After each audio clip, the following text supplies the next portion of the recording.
The test is in 4 parts: Part 1, Part 2, Part 3, and Part 4. Now look at Part 1. A student wants to register for a conference. Listen to the conversation between the student and the woman and answer the questions. First, you have some time to look at questions 1 to 4.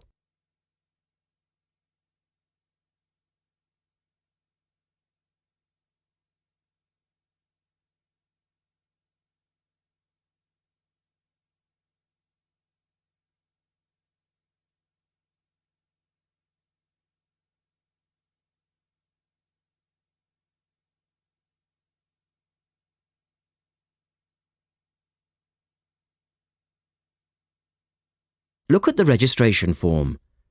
Listen carefully and answer questions 1 to 4. Good morning. Good morning. Can I help you? Yes. Is this where we register for the Beyond 2000 conference? Yes. What's your name and I'll get your conference bag. Well, I haven't actually registered yet. I was told I'd be able to register today, so I hope that's okay. I've just arrived in Melbourne. That should be fine if you're a student. I'll need to take your details though. So, can I have your full name? Yes, sure. It's Melanie Mitchell. Is that Mitchell? Yes, that's right. And that's Ms., not Miss. OK, fair enough. And what's your address, Melanie? I live in student accommodation at Sydney University, so my address there is Room 66, Women's College, Newtown. OK. And which faculty are you studying in? I'm in the Faculty of Education. I'm doing a Master's in Primary School Teaching. Right. And may I see your student card because I need to verify that you're a current student? Yes, sure. Here it is. My number is 994578ED. The woman asks the student some more questions about the conference. Look at questions 5 to 10.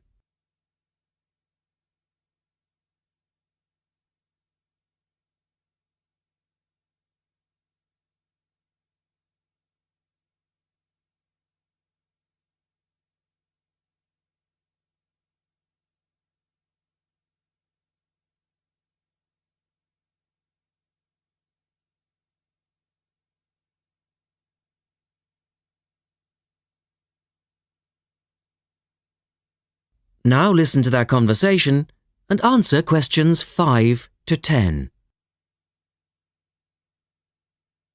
OK. Now, do you want to attend all 3 days? The conference runs from Thursday to Saturday. Yes, I think so, if I can afford it. What does it cost?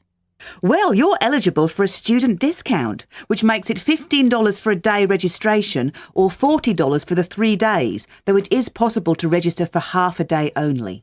I'll register for all 3 days, please. Good. Now, will you be requiring accommodation while you're here in Melbourne? Yes, I suppose I will. What's available? Well, we have several levels of accommodation. You can share a room with another student for $25 a night. Or you can have your own room but share the bathroom. I believe it's just down the corridor. That's $45. Right. Or you can have a single room with your own bathroom. I don't mind sharing a room. On second thoughts, yes, I do.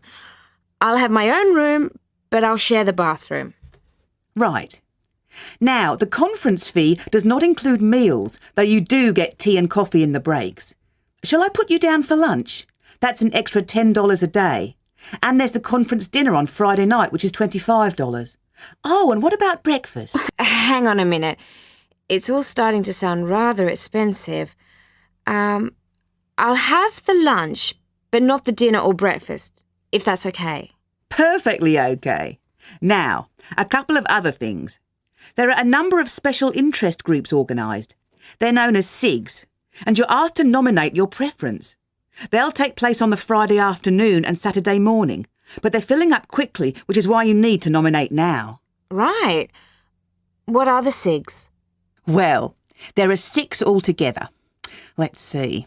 On Friday, you have a choice between computers in education or teaching reading skills. Or a session on catering for the gifted child. Oh, they all sound interesting. But technology in the classroom is really my area of interest, rather than reading. So I'll go for that.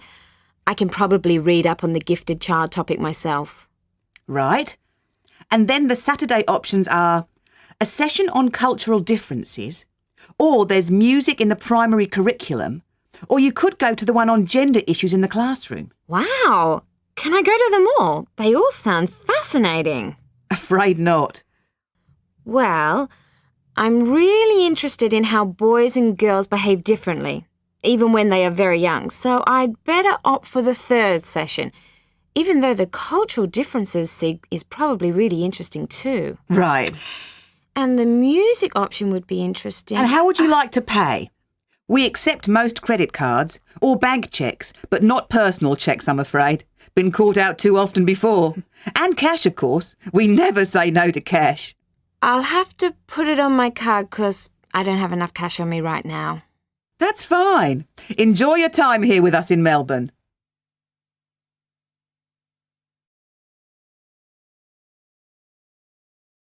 That is the end of part 1. You now have half a minute to check your answers.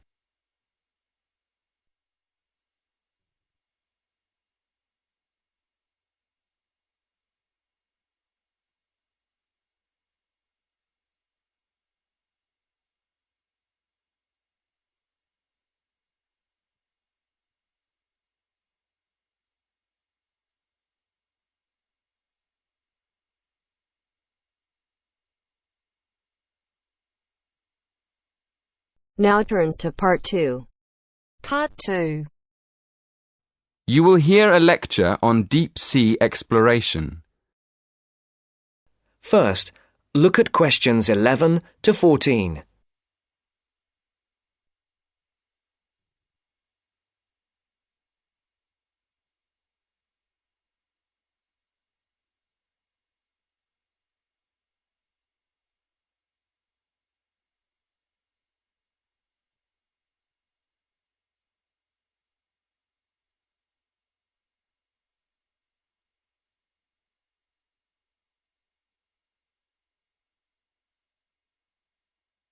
Listen carefully. Good evening. My talk this evening will cover 3 main themes. First, I'll outline a timeline of how deep-sea exploration vessels developed. Secondly, I'll describe the most recent of these, the Deep-Sea Challenger. And finally, I'll look at some of the benefits of this deep-sea research. OK, to start with, let's look at how underwater exploration vehicles have developed over the years. The first manned deep-sea exploration vessel was invented in the 1920s. It was called a bathysphere, better known as a diving bell. It was basically a round metal structure with windows with just enough room for 2 men to sit in. And it was lowered into the ocean on a cable. The first descent in the diving bell took place in 1930, and in 1934 it went down to a depth of nearly 1,000 metres, which was impressive for the time. The problem with the diving bell was that it had no power of its own, and there wasn't much room for the researchers to move around. So, the next development after the diving bell was the bathyscaphe, a small manned submarine invented in the 1940s. The difference between the two was that the bathyscaphe had its own power source, which allowed the scientists to investigate in the depths of the ocean more freely. A bathyscaphe called the Trieste reached a record depth of 10,000 metres in 1960. Since then, a new record has been set by James Cameron, who descended to a depth of 11,000 metres for the first time in 2012. Before the broadcast continues, look at questions 15 to 20.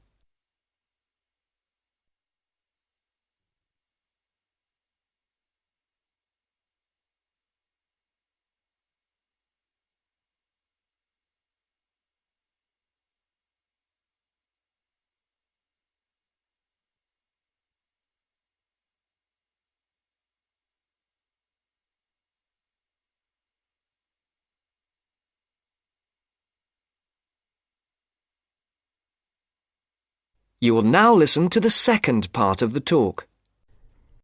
So let's move on now to look at the submarine that took James Cameron so far down into the ocean. If you look at the drawing of the Challenger, you can see the pilot's chamber at the very bottom of the submarine. It's a very small section where the pilot sits and controls the sub and all the equipment on it. Now let's have a look at how the submarine is powered. Going up from the pilot's chamber, in the middle of the sub, on the right-hand side of the drawing, you can see a whole section covered in batteries. They provide the power source that takes the sub all the way to the bottom of the ocean and back up to the surface again. Next to that, there's another important part of the sub.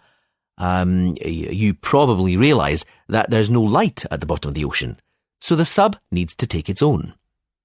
If you look at the back of the sub, in the middle, just next to the batteries, you can see the panel of lights. They provide the light for filming and taking samples from the seabed. And one more part of the sub, which is important for navigation and to stop it spinning out of control, is the large fin at the back. You can see it at the back of the sub, at the top of the drawing. OK, to conclude my talk, I'm going to ask a couple of questions. First, what is the purpose of this deep-sea exploration? And second, is it worth the expense? I think one of the justifications for spending so much money on this kind of research is that it allows scientists to understand more about the surface of the Earth.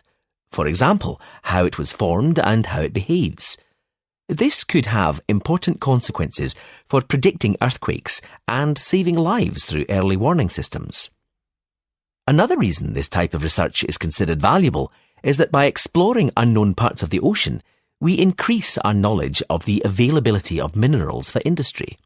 And obviously, this could lead to huge commercial advantages. So, the answer is yes. In the long run, this kind of exploration can benefit both the ordinary population and industry. That is the end of part 2. You now have half a minute to check your answers.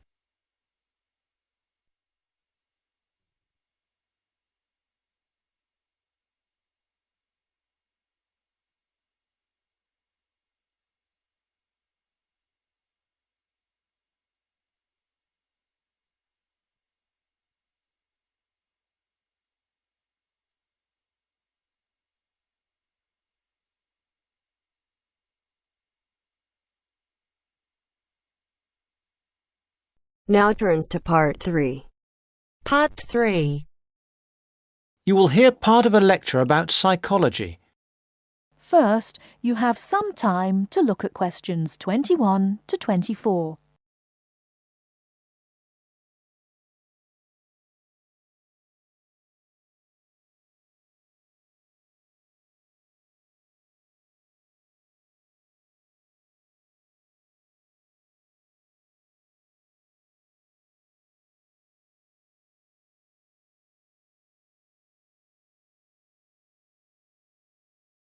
Now, listen carefully and answer questions 21 to 24.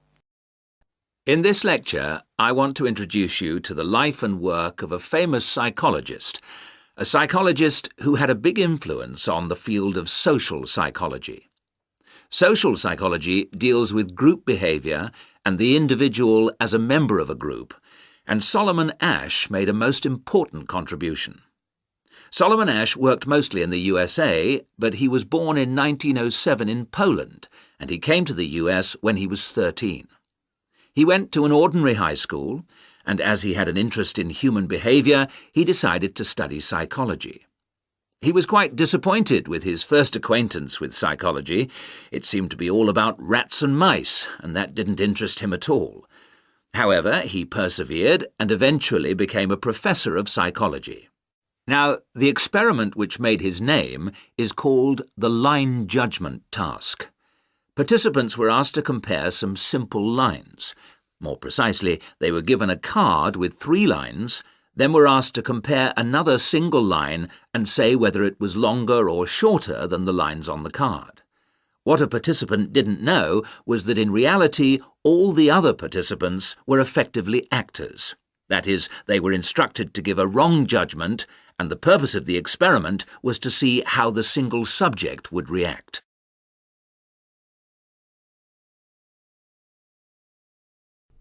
Before you hear the rest of the talk, you have some time to look at questions 25 to 30.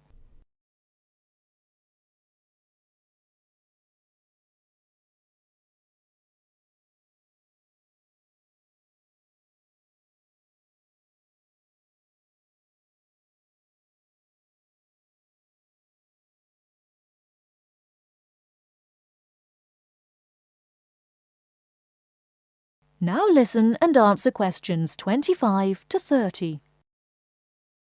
Listen to the second part of the talk.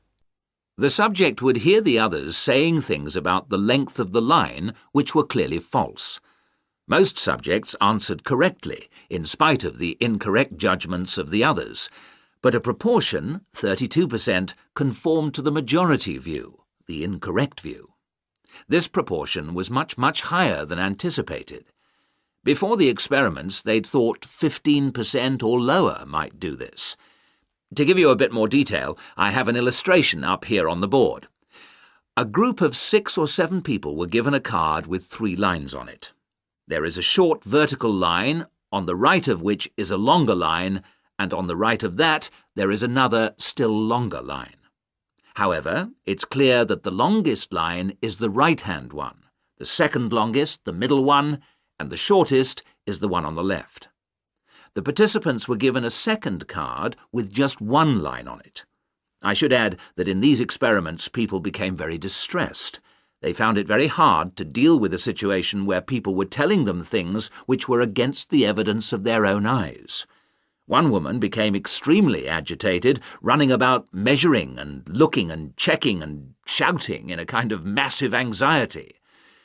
Now, what experiments which occurred sometime later found was that other factors can influence the result. For example, when there were more so-called participants, there was even more conformity. On the other hand, when people were able to respond in secrecy, by writing the result down, for instance, they made fewer incorrect judgments about the lines. Subjects gave various explanations for why they made the decisions they did. Although they weren't put under pressure by the experimenter, many felt that they would somehow spoil the experiment and upset the person running it if they didn't agree, no matter how stupid they felt. More simply, in other cases, they said they just wanted to not show themselves in a bad light. Whatever the reason, Ash's experiment has had a long history, and although incredibly... That is the end of part 3. You now have half a minute to check your answers.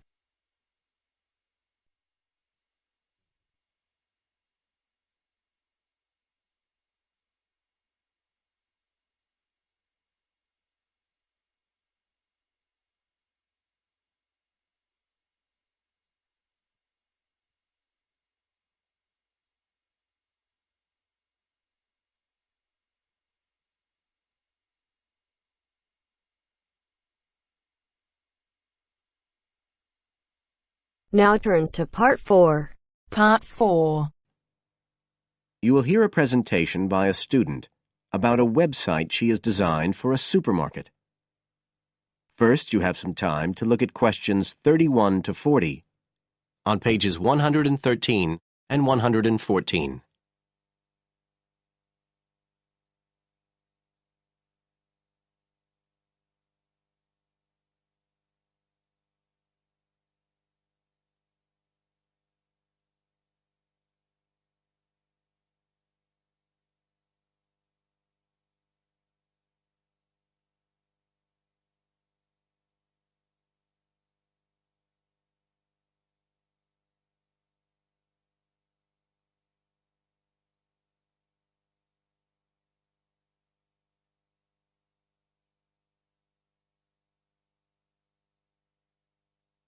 Now listen carefully and answer questions 31 to 40. For my website design project, I decided to approach SuperSave supermarkets because I have an evening job at the supermarket, so I already have a slight insight into their organisational goals and workings. The field research for my project was in 2 stages. First, I had an interview with Mr. Dunn, who is in charge of SuperSave's customer care department. I discussed the project with him in order to identify the supermarket's requirements. Mr. Dunn said customers are often unwilling to make a face-to-face complaint when they've experienced difficulties with a product or a member of staff or anything related to the supermarket. So he said a website which allowed members of the public to get in touch with the organisation and bring the problem to their attention in a private manner might be very useful, and we agreed that I'd work on this. For the second stage of my research, I devised a questionnaire to put to SuperSave customers. I needed to find out about the customers' experiences of problems together with their attitudes towards making complaints, both directly and indirectly. I used a mixture of closed questions, such as, have you ever experienced a problem at any SuperSave store? And open questions, such as, what would you find helpful about a customer complaint website?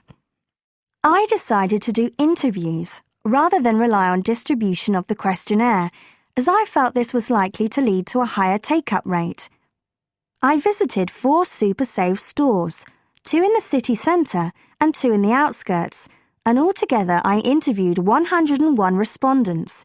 Then finally, I analysed the results.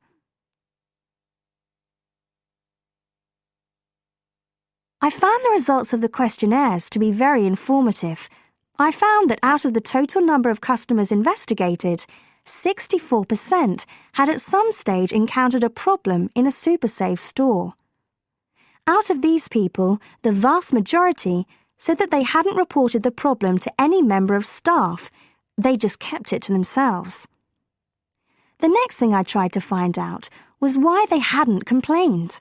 Well, about 25% of the people I interviewed said the reason was that they couldn't be bothered, and a slightly smaller percentage said that they didn't have enough time. But 55% said the reason was that they felt intimidated. I finally asked if they would be more likely to complain if they didn't have to do it face-to-face, and nearly everyone I asked said that they would, 95% to be exact. I then set about designing the website to meet these needs. Once I'd completed the website, I made another appointment with Mr. Dunn to find out what he thought of it. Mr. Dunn said he felt that the pages would benefit his organisation by giving customers a new way of expressing their complaints and by making it easier to collect complaints, identify specific places where service and customer care were not as good as they should be, and act upon them accordingly. SuperSave is already a highly customer-orientated organisation, and he thought our website would be an excellent addition to their customer care effort. This is all well and good, but there still remains the general problem with websites, that there's the lack of access to online computers. Surprisingly, in my survey, I found that 88% of those interviewed had access to the internet, which I felt was quite high. But this access wasn't always direct. For some people, it was through their children and grandchildren and neighbours and so on, rather than being readily available in their own homes. This could prove to be a major drawback to the site, but it is still better to have it now to get the edge over competitors, however slight, and in the very near future, it is expected that almost everyone will have direct access to the internet. Another thing to consider is that at the moment I can only base our conclusions on data gathered from a tiny fraction of the supermarket's customer base. In order to get a better idea of how the site is doing and to see how well I have met my objectives, the site will need to have been up and running for at least a few months. After this time, it'll be possible to see whether or not people are actually using the site and if it's helping to make improvements to their customer service. It would also be interesting to study the effect of the site on staff at the supermarket. Morale could be dented as more complaints come in. Staff may feel they are being unfairly criticised and that there is no need for another way for customers to complain. But also, the site could boost morale by making staff come together to overcome the constructive criticism, and they may gain more job satisfaction by knowing that they are making a difference to the customer. So, overall, I feel my website has met my objectives, but there is scope for improvement and expansion. Are there any questions? That is the end of part 4. You now have half a minute to check your answers.